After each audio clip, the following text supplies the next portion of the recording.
My name's Julia, and I'm 30 years old. I work at a company that creates designs for printed materials like flyers and catalogs. Despite everything going digital these days, I find my job designing for various businesses incredibly fulfilling. Whenever clients tell me they loved how a design turned out, especially for something like a Christmas event, it really makes my day. You could say this job is my passion, and there was a time I thought it might just be me and my career for life. One day, while I was mulling over this idea, my dad had to be rushed to the hospital because his appendix was acting up. That's where I met James, the kind doctor who greeted me. At that time, he was just another face in the hospital, asking if I was there to visit someone.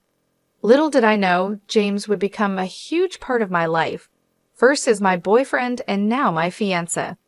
It's funny how life works. You find the most significant changes in the most unexpected places. Even though I always say my job is my top priority, I caught myself getting super excited about marriage, flipping through wedding magazines the moment the topic comes up. I guess I'm really looking forward to this new chapter. But not everyone seems happy about my happiness. My sister, for instance, has always had this way of looking down on me, and now on James too. It's like the more content I became, the more upset she got. It's strange seeing her face change over time, from the cute sister I once knew to someone who always seems angry. Her attitude made me incredibly frustrated, pushing my patience beyond its limits.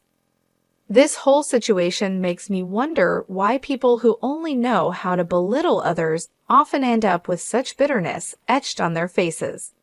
It's as if their outer appearance begins to reflect the negativity they carry inside. Meanwhile, I'm just here, trying to navigate my way through life, finding joy in my work, and now in my engagement to James. Life is full of surprises, and I'm learning to embrace them, one day at a time. While I was enjoying a quiet afternoon, sipping tea in our living room and flipping through magazines, an unexpected interruption occurred. My sister, Emily, who is 3 years my junior, snatched the magazine right out of my hands.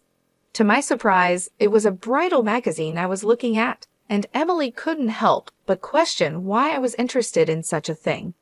I tried to brush it off, telling her it was none of her business, but Emily always had a way of making everything about her. Emily has always been quite upfront, especially about her dating life, proudly stating she's never been single. She launched into stories about her current boyfriend, even though no one asked. It's been the same ever since we were kids. Emily, with her charming looks, was everyone's favorite. She grew up spoiled, constantly affirmed by our parents and everyone else, which made her believe she was the center of the universe. This attitude led her to look down on me, treating me as if I was beneath her. "Don't stand too close. I don't want people to think we're alike," she'd say, or "Why bother studying? It's not like you'll get better grades." Her arrogance knew no bounds, constantly flaunting her popularity and assuming I was envious. Even when our parents tried to correct her behavior, it was as if Emily's arrogance was set in stone. She never missed a chance to belittle me, a routine that became the backdrop of our relationship. But one day, I'd had enough.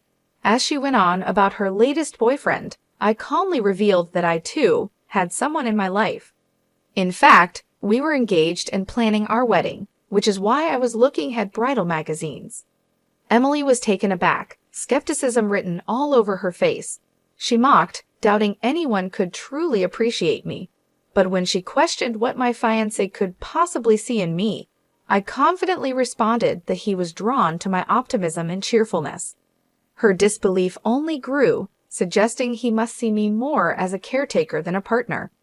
Yet, despite her harsh words, I knew the truth of my worth and the genuine love my fiancé and I shared, something Emily's cynicism couldn't tarnish.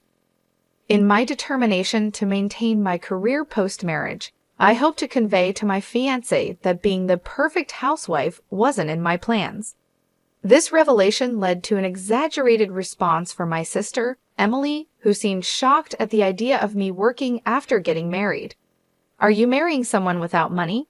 she quipped, implying that my future husband must be struggling financially for me to continue working. Her insinuation irritated me, but I clarified that money wasn't the issue. My fiancé James was a doctor with a stable income. I simply wanted to pursue my career. My sister fell silent after my comeback, muttering something under her breath as I walked away, feeling a mix of annoyance and satisfaction. The next step in our marriage preparation was introducing James to my family. The atmosphere was warm and welcoming until Emily made her appearance, dramatically altering the vibe. She complimented James on his looks, canceling her plans to meet him, despite my hope she'd be absent. My history with Emily made me anxious. She had a track record of luring away my boyfriends during our school days. Though we were now adults, and I hadn't dated much since then, her sudden interest in James brought back old fears. However, I tried to convince myself that Emily had grown up and wouldn't attempt anything with my fiancé. Despite my hopes, seeing Emily and James interact with what appeared to be a blush from James filled me with dread, and then my worst nightmare unfolded.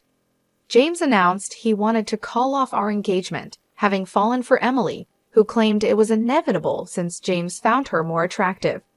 She brazenly justified her actions, stating James had passionately proposed to her, declaring it a crime to be as charming as she was. Next to her, James, my now ex-fiancé, laughed off the situation, expressing regret for not realizing sooner how cute my sister was. This turn of events was a harsh reminder of the pattern that seemed destined to repeat itself, no matter how much I hoped it wouldn't. Emily's lack of remorse and James's cavalier attitude left me in a state of shock and heartbreak, showcasing a betrayal I had never anticipated. Realizing the truth about James's feelings and his ease in shifting affections to my sister left me with a profound sense of relief. The moment I saw his insincere smile, any affection I had for him disappeared completely, leaving behind only a feeling of revulsion. I found myself grateful for the breakup, appreciating that I discovered his true nature before we were married. I'm actually relieved I didn't marry someone who could switch his affections so easily. Consider him a parting gift, I told my sister, genuinely content with the outcome. My sister and James mistook my sincerity for bitterness, accusing me of being a sore loser. But it wasn't about losing, it was about recognizing I deserved better. Their inability to see beyond their shallow victory made me realize any further interaction was pointless. Interacting with you is a waste of my time. Goodbye. Their taunts of me being a sore loser followed me out, but their words didn't sting me. If anything, they confirmed my decision to move on was the right one. Afterward, our paths never crossed again, partly thanks to our parents, who, outraged by their behavior, cut ties with them. I heard they married, but by then, it no longer mattered to me. 5 years later, at 35, I remained dedicated to my career, finding satisfaction in my work. It was during this time that I met Gary, a client who grew to appreciate my works so much that he began requesting me specifically. Our professional relationship gradually became personal, and soon he was asking me to dinner and then on a date. Eventually, Gary proposed, and I was genuinely happy. He was sincere and kind, a stark contrast to my past experience with James. However, the shadow of my previous engagement lingered, making me cautious. I decided to be honest with Gary, sharing the story of my sister and my ex-fiancé, even showing him a picture of my sister to gauge his reaction. Gary simply glanced at the photo before turning away with a disinterested look, offering me a reassuring smile instead. I've met plenty of people considered attractive, but none of them moved me. I used to think maybe I'd end up alone because of that. But meeting you changed my mind. It's not about external beauty, it's the inner beauty that matters. And that's what I see in you, Julia, he explained. His words made me pause, surprised and touched. What do you mean? I asked, seeking clarity. Gary smiled. In my line of work, I've learned to see beyond appearances. No matter how beautiful or charming someone might be, It's the beauty inside that truly counts. That's what drew me to you. You're the person I've been searching for." Hearing this, I felt a deep sense of relief and validation. Gary's understanding and perspective were exactly what I needed to hear, helping to heal the wounds left by my past experiences. His words reassured me that not everyone would betray trust as my sister and James had, and that genuine connections, based on real appreciation and respect, were possible. During a conversation about work, Gary shared with me how he found my enthusiasm and joy for life truly captivating. He described me as bright and beautiful, saying my happiness was evident and that it made me shine. I couldn't help but feel embarrassed by his words, telling him to stop because it was just too much for me. But Gary, undeterred, continued to express his admiration, insisting that I was more charming and beautiful than anyone else he'd ever met. He was sincere in his desire for us to start dating with the intention of marriage. Despite my protests that it was too embarrassing, his compliments didn't cease, even after we agreed to date. Eventually, Gary and I got married, and our life together has been wonderful. We've grown even closer than before, sharing household responsibilities and enjoying our time together, especially on days off when we'd explore new places or check out furniture for our home. One day, while looking at furniture, I encountered someone from my past, my sister Emily, accompanied by my ex-fiancé James. Emily's appearance had changed. Her features seemed more severe, perhaps a reflection of her age or the deepening of her personality. James, who was smirking beside her, looked like he had lost some weight. Their presence was unexpected, and Emily's voice was unmistakable as she remarked on my appearance, insinuating that I looked plain. Their condescending attitude hadn't changed, with Emily implying that the store's upscale and imported furniture wasn't meant for people like me. James echoed her sentiments, suggesting my presence might lower the store's reputation, and hinted it was best if I left to avoid any confusion about their financial status. This encounter was a stark reminder of the past, but it also highlighted the stark contrast between my current, fulfilling life with Gary and the superficiality I had left behind.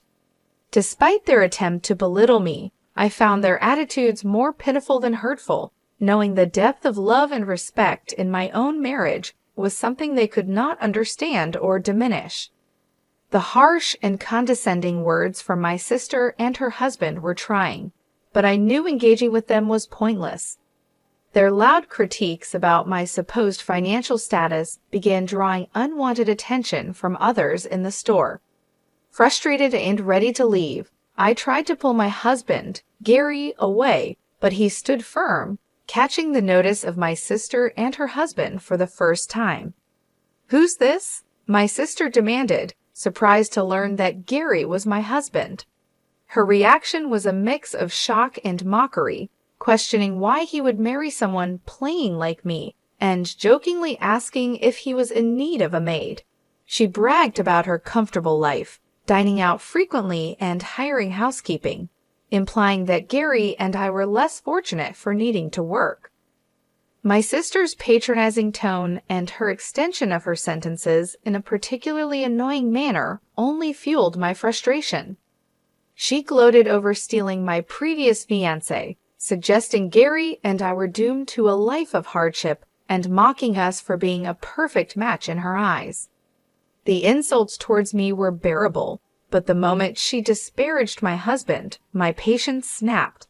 I was ready to confront her, but Gary calmly stepped in front of me, introducing himself as my husband. Despite their dismissive reaction to his name, Gary remained polite and even offered his business card to James. This gesture seemed to momentarily pause the conversation as James glanced at the card, but my sister's attitude remained unchanged, continuing to belittle me as if it were a truth universally acknowledged.